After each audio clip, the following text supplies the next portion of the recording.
आधारे आंगनवा में नाग लोटे अवरो नागिनिया लोटे।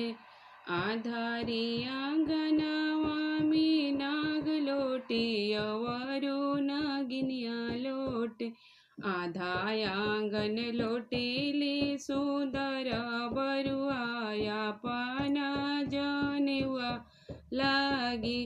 आधा आंगन लोटे ले सुंदर बरुआया पाना जनेवा लागी। दुआरा पर से आविले अपन बाबा झारी झुरी उठावेले। दुआरा पर से आविले अपन बाबा झारी झुरी उठावेले। ई बबुआ हम देबो नवगुण जानी वजनी रे भुइया लोटाहूँ हो। ई बबुआ हम देबो नवगुण जानी वजनी रे भुइया लोटाहूँ। आधारे आंगनवा में नाग लोटे अवरो नागिनिया लोटे। आधा आंगन लोटे सुंदर बरुआया पाना जनेवा लागी। आधा आंगन लोटे ले सुंदर बरुआया पाना जनेवा लागी।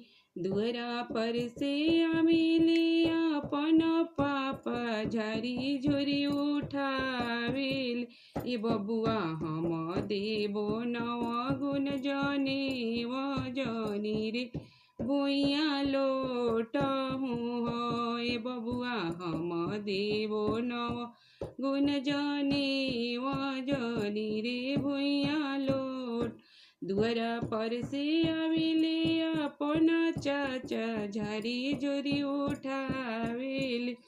ई बबुआ हम देबो नवगुण जाने वजनी रे भुइया लोटाहूँ। आधारे आंगनवा में नाग लोटे अवरो नागिनिया लोटे।